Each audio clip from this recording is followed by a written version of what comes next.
نحمده ونصلي على رسوله الكريم أما بعد وأعوذ بالله من الشيطان الرجيم بسم الله الرحمن الرحيم وقال الله تعالى في القرآن المجيد يا أيها الذين آمنوا قوا أنفسكم وأهلكم نارا وقودها الناس والحجارة صدق الله العظيم وقال النبي صلى الله عليه وسلم كلكم راع وكلكم مسؤول عن رعيته أو كما قال عليه الصلاة والسلام۔ میرے انتہائی قابل قدر قابل احترام محترم ظفر احمد صاحب اور اس اسکول کے تمام بچوں کے انتہائی قابل قدر سرپرستان، مائیں اور بہنیں، بزرگوں اور ساتھیوں، میری آپ سے درخواست ہے کہ آپ میری ان باتوں کو اپنے اور اپنے بچوں کے مستقبل کے لیے، دنیا اور آخرت کی بھلائی کے لیے اور ان کی تربیت میں ایک اہم رول ادا کرنے کے لیے توجہ کے ساتھ سنتے رہیں اور ان بچوں سے درخواست ہے کہ یہ بھی خاموش رہیں۔ آج ہر شخص کے زبان پر ایک جملہ بہت عام ہے، ہر شخص اس بات کو محسوس کر رہا ہے، جان رہا ہے، مشاہدہ کر رہا ہے، اپنی کھلی ہوئی آنکھوں سے دیکھ رہا ہے اور کہہ رہا ہے کہ یہ زمانہ ترقی کا زمانہ ہے، یہ دور ترقی کا دور ہے۔ ہر شخص یہ کہتا ہے کہ یہ تو ترقی کا زمانہ چل رہا ہے، اور ظاہر سی بات ہے کہ یہ بات صحیح بھی ہے کہ آج انسان نے جن جن چیزوں پر محنت کی ہے وہ چیز ترقی کر رہی ہے۔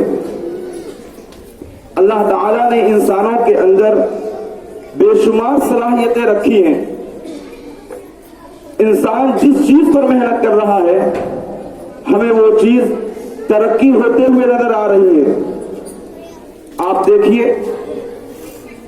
آپ سواریوں کا جائزہ لیجئے کہ آج انسان ایک واحد مخلوق ہے جو پانیوں میں بھی سواریوں کو دوڑا رہا ہے، جو خشکی زمین پر بھی سواریوں کو دوڑا رہا ہے، جو آسمانوں، ہواؤں، فضاؤں میں بھی سواریوں کو دوڑا رہا ہے، اور دن بدن یہ چیزیں ترقی کرتی جا رہی ہیں۔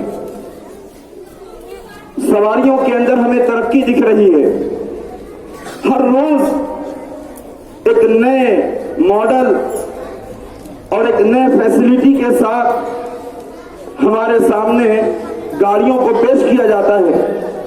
بلکہ دنیا کی جو ٹیسلا کمپنی ہے اس نے تو ایک ایسی کار بنائی جو بغیر کسی ڈرائیور کے چلتی ہے، اس میں کوئی ڈرائیور نہیں ہے، آپ اس میں بیٹھیے اور لوکیشن کو آپ اس میں اسکرین پہ ٹائپ کر دیجئے، وہ کار آپ کو وہاں تک پہنچا دے گی۔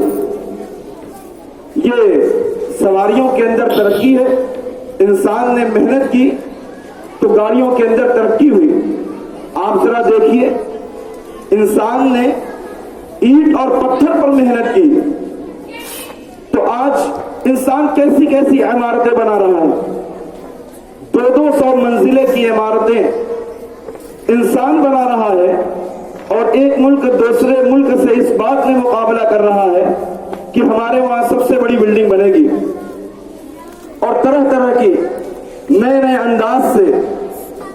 بلکہ انسانوں کی ترقی کا حال تو یہ ہے کہ انسان چاند پر پہنچ گیا اور نہ جانے کتنے اور اس طریقے سے وہ کھوج میں لگا ہوا ہے، وہ جستجو میں لگا ہوا ہے. سائنس، میڈیکل، جس لائن میں آپ دیکھیے، جس لائن میں انسان محنت کر رہا ہے، لباس میں، کھانے پینے میں، جس لائن میں انسان محنت کر رہا ہے وہ چیز ترقی کر رہی ہے. اور ہم کہتے ہیں کہ یہ ترقی کا دور ہے. ہم یہاں بیٹھے ہوئے ہیں، ہم امریکہ میں بیٹھے ہوئے ایک شخص سے بات کر لیتے ہیں، ہم اسے دیکھ کر ہم گفتگو کر لیتے ہیں. میرا رک کر یہاں ایک سوال ہے. ہم کہہ رہے ہیں کہ یہ ترقی کا دور ہے، ہم کہہ رہے ہیں کہ انسان بہت تیزی سے آگے بڑھ رہا ہے. کوئی آج اگر اینڈرائڈ موبائل کے بجائے اگر چھوٹا کی پیڈ والا موبائل لیا رہتا ہے تو ہم کہتے ہیں کہ کس دور میں تم جی رہے ہو؟ ارے یہ ترقی کا زمانہ ہے، یہ کون سا موبائل تم لیے ہوئے ہو؟ میرا سوال یہ ہے کہ ہر چیز ترقی کر رہی ہے، وہ کون سی چیز ہے، وہ کون سی چیز ہے جو ترقی کے بجائے تنزلی کی طرف جا رہی ہے، جو ترقی کے بجائے پستی کی طرف جا رہی ہے، جو ذلت اور رسوائی کے کھائی میں گر رہی ہے، جس کے اندر صرف گراوٹ ہی گراوٹ ہے؟ وہ کون سی چیز ہے؟ اگر ہم غور کریں گے تو وہ خود انسانیت ہے، اور وہ خود انسان ہے. وہ خود انسان ہے جو گراوٹ کی طرف جا رہا ہے. چنانچہ ہم یہ بھی کہتے ہیں کہ یہ زمانہ ایسا ہے کہ کس پر بھروسہ کیا جائے. یہ بھروسے کا زمانہ نہیں ہے. اور ظاہر سی بات ہے، بھروسہ ایک انسان دوسرے انسان پر کرتا ہے. وہ ہم انسانوں کے بارے میں یہ کہہ رہے ہیں کہ اب انسانوں پر بھروسہ نہیں ہے. اور اعتماد اور بھروسہ یہ انسان کی ایک اعلیٰ صفات ہے کہ وہ اگر کسی سے کوئی وعدہ کر دے تو وہ اس کو نبھائے. آج ہمیں ایک دوسرے کی ایمانداری پر بھروسہ نہیں ہے، جبکہ ایک مکمل انسان وہ ہے جس کے اندر ایمانداری پائی جاتی ہو. اگر کسی شخص کے اندر ایمانداری نہیں ہے وہ مکمل انسان نہیں ہے، وہ اچھا انسان نہیں ہے، وہ بہترین انسان نہیں ہے. اگرچہ اس کے جسم پر کتنا ہو بہترین لباس ہو، اس کے پاس کتنے بھی مال ہو، وہ کتنے شاندار گھر میں رہتا ہو، اگر وہ انسان ایماندار نہیں ہے، اگر وہ انسان سچا نہیں ہے، اگر وہ جھوٹ بولتا ہے، وہ بے ایمانی کرتا ہے، وہ دھوکہ دیتا ہے، وہ وعدہ خلافی کرتا ہے، وہ گالی دیتا ہے، اس کے دل میں لوگوں کے لیے نفرتیں ہیں، اس کے دل میں لوگوں کے لیے بغض اور کینہ ہے، وہ لوگوں کی بھلائی کے بارے میں نہیں سوچتا، وہ لوگوں کو نقصان پہنچا رہا ہے، وہ ایک اچھا انسان نہیں ہے. اگر اس کا پڑوسی اس سے خوش نہیں ہے وہ اچھا انسان نہیں ہے. وہ بڑے انسان کی شکل میں ایک جانور ہے جو صبح اٹھتا ہے اور سوتا ہے اور کھانے پینے کا انتظام کرتا ہے اور بے مقصد زندگی گزارتا ہے.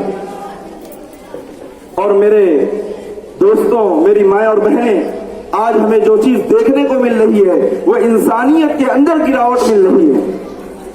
انسان بے حیا ہوتے جا رہا ہے. عریانیت، فحاشی یہ بالکل عام ہو چکی ہے.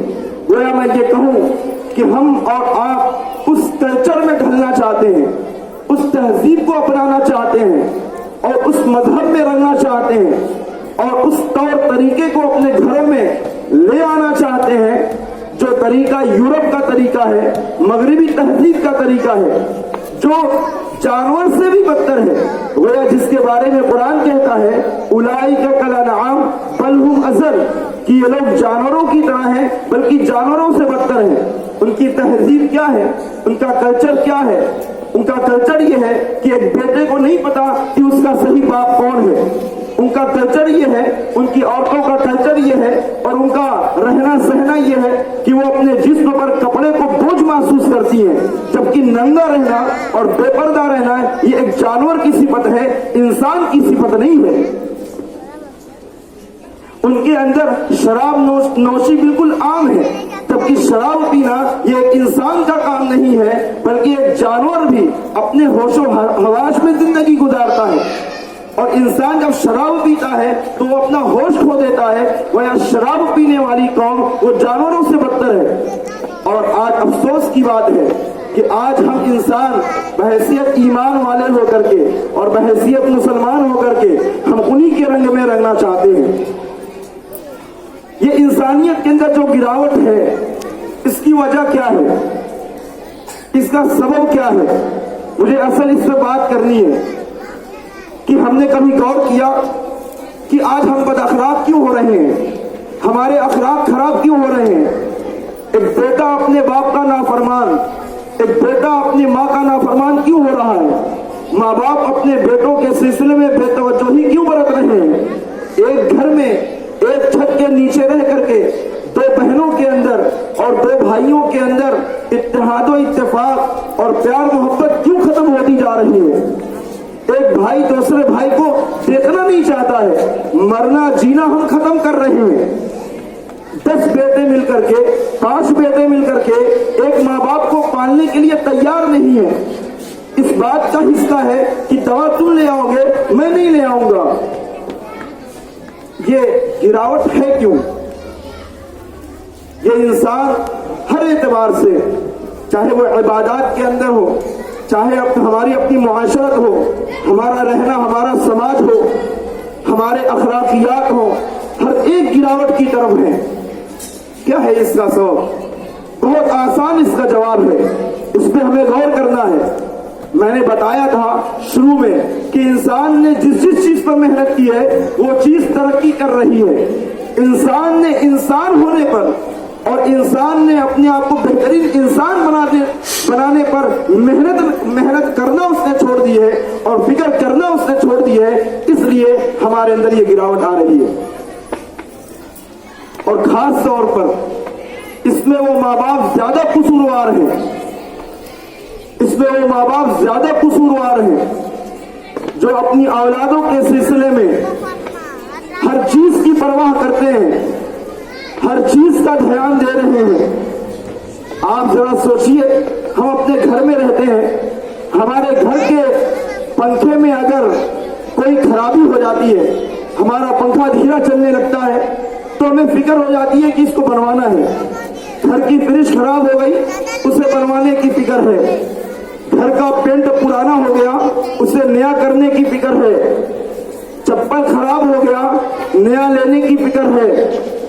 ہر چیز کی فکر ہے، لیکن کبھی ایک ماں باپ نے سوچا کہ ان کا بیٹا گالی دے رہا ہے، ان کا بیٹا دوسروں کی ماؤں اور بہنوں کو ذلیل کر رہا ہے اور وہ ماں باپ خاموش ہیں؟ انہیں اس بات کی فکر نہیں ہوتی کہ ان کا بیٹا بگڑ رہا ہے۔ ایک بیٹا جھوٹا بن رہا ہے، ماں خاموش ہے۔ ایک بیٹا بے نمازی بن رہا ہے، ماں خاموش ہے، باپ خاموش ہے۔ بد اخلاقی کر رہا ہے، چھوٹوں اور بڑوں کا کوئی لحاظ نہیں، ماں باپ بالکل مطمئن ہے۔ ہاں، کس چیز کی پرواہ ہے؟ کماتا کتنا ہے، کمائے گا کتنا، کما کر گھر کتنا بہترین بنائے گا۔ سعودیہ جائے گا تو ہمارے گھر میں ٹائلس اور پتھر لگ جائیں گے، ہم دھوم دھام سے دوسروں کی طرح شادی بیاہ کریں گے، حصول رسم و رواج میں اپنے پیسوں کو اڑائیں گے۔ اس بات کا ماں کو شوق ہے، اس بات کا باپ کو شوق ہے۔ اگر بیٹا کما کر نہیں لا کر دے رہا ہے تو ماں باپ کے نزدیک وہ نافرمان ہے، لیکن بیٹا اگر نماز نہیں پڑھ رہا ہے، بیٹا جھوٹ بول رہا ہے، وہ نافرمان نہیں ہے۔ ہم نے جو محنت کرنی چاہیے تھی، ایک انسان کی تعمیر پر ہمیں جو پیسہ لگانا چاہیے تھا، اپنے بچوں کے اخلاق پر اور ان کی معاشرت پر اور ان کے رہنے سہنے پر ہمیں جو ذمہ داری ادا کرنی چاہیے تھی، ہم نے نہیں کی۔ ہم نے اپنے پیسوں کو ان عمارتوں پر لگایا، ہم نے اپنے پیسوں کو زمین اور اپنے پیسوں کو زیورات پر لگایا جس کی کوئی حقیقت نہیں ہے، جو فنا ہونے والی چیز ہے۔ حالانکہ ہم اپنے پیسے اور اپنی صلاحیت اور اپنا وقت اپنے بچوں کی تعلیم و تربیت پر خرچ کرتے تو ان کے اندر دن بدن ان کی خوبیاں بڑھتی جاتی۔ ہم اس چیز پر پیسہ خرچ کر رہے ہیں کہ جس کی خوبی یہ ہے کہ وہ دن بدن کمزور ہوتی جاتی ہے. ہم نے ایک عمارت بنوائی, ہم نے گھر بنوایا, ہم نے گھر میں بہترین شاندار صوفے لگا دیے, ہم نے جھومر لگا دیا, ہم نے سب کچھ کر دیا. ان تمام چیزوں کی خوبی یہ ہے کہ وہ دن بدن پرانی ہوتی جائیں گی, وہ کمزور ہوتی جائیں گی. لیکن اگر ہم اپنے بچوں پر اپنا پیسہ خرچ کریں, ہم اپنے بچوں پر اپنی صلاحیت خرچ کریں, ہم اپنے بچوں کی تعلیم و تربیت پر ہم زیادہ وقت دیں اور ان کے سلسلے میں ہم زیادہ سخت ہو جائیں اور زیادہ ہم میچور ہو جائیں اور زیادہ ہم رسپانسبل ہو جائیں, تو میری مائیں اور بہنیں اور میرے دوستوں, ان کی خوبی یہ ہے کہ ان کے اندر دن بدن اس میں اضافہ ہوتا چلا جائے گا. یہ ماں باپ کا بہت بڑا قصور ہے کہ آج ہمارا یہ جو معاشرہ بگڑ رہا ہے, جو بے حیائی کی طرف جا رہا ہے, جو جانوروں کی طرف بن رہا ہے, اس میں ماں باپ کا ایک ماں باپ کی غیر ذمہ داری ہے. ایک ماں نسلوں کو سنوارتی ہے. ایک ماں کی کوکھ میں ایک ولی بھی جنم لیتا ہے اور ایک ماں کی کوکھ سے ایک شیطان بھی جنم لیتا ہے.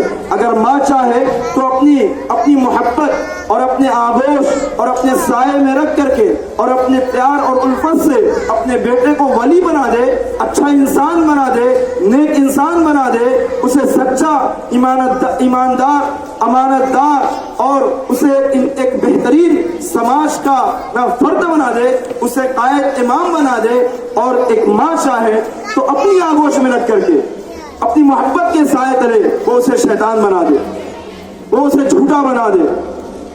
یہ ماں کی ذمہ داری ہے.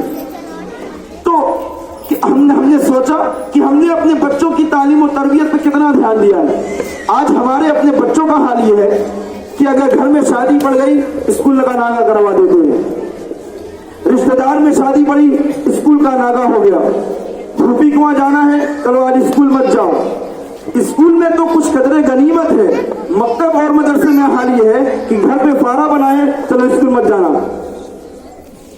دھوپی کنواں انگشتی بن رہی ہے اسکول مت جانا, مدرسے مت جانا. یہ ہم کھلواڑ کر رہے ہیں, یہ ہم ظلم کر رہے ہیں اپنی اس اولاد پر.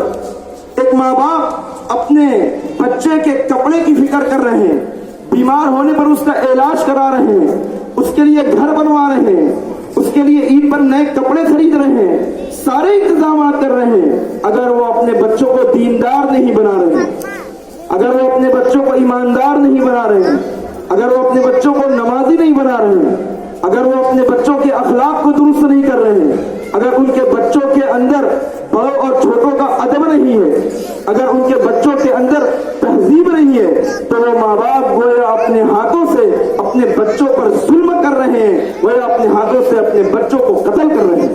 گویا اگر ایک ماں باپ اپنے بچوں کو صحیح تربیت نہیں دے رہے ہیں تو وہ اپنے بچوں کو اپنے ہاتھوں سے جہنم کی آگ میں ڈھکیل رہے ہیں. کیونکہ قرآن کہتا ہے یا ایھا الذین آمنوا قوا انفسکم واہلکم نارا, اے ایمان والو تم اپنے آپ کو بھی اور اپنے گھر والوں کو بھی جہنم کی آگ سے بچاؤ, جہنم کی آگ سے بچاؤ. اور ظاہر سی بات ہے جہنم کی آگ وقودھا الناس والحجارہ, جس جہنم کی آگ کے ایندھن یعنی جس جہنم کے آگ کو جس سے بھڑکایا جائے گا وہ پتھر اور خود انسان ہوں گے.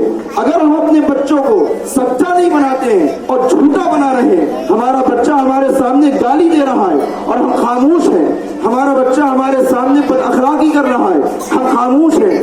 آپ کی بیٹی آپ کے سامنے بے پردہ ہو رہی ہے اور آپ خاموش ہیں. آپ کی بیٹی کے سر سے دوپٹہ اٹھ رہا ہے اور گر رہا ہے اور آپ دیکھتے ہوئے آپ خاموش ہیں. تو یاد رکھیے قرآن کریم کی اس آیت کے مطابق ہم اپنے بچوں کو جہنم سے نہیں بچا رہے ہیں وقودھا الناس والحجارہ, بلکہ انہیں جہنم کا ایندھن بنا رہے ہیں. یہ ماں باپ کی کون سی محبت ہے؟ میں پوچھتا ہوں, یہاں آگ رکھی ہوئی ہے, آپ کا بیٹا وہاں جا رہا ہے, اسے لپک رہا ہے, کیا آپ برداشت کریں گی؟ کیا آپ برداشت کریں گے؟ نہیں کر سکتے ہیں. لیکن افسوس کی بات ہے کہ آج موبائلوں کے ذریعے ہمارے اپنے بیٹے بگڑ رہے ہیں, خراب ہو رہے ہیں اور ہمیشہ کی جہنم کو مول لے رہے ہیں اور نمازیں چھوڑ رہے ہیں, اور ہم خاموشی سے دیکھ رہے ہیں کہ میرا بیٹا جہنم میں جا رہا ہے. ہم اسے نہیں روک رہے ہیں, ہماری نیندیں نہیں اجڑ رہی ہیں, ہم خاموش ہیں. یہ کون سی ماں باپ کی محبت ہے؟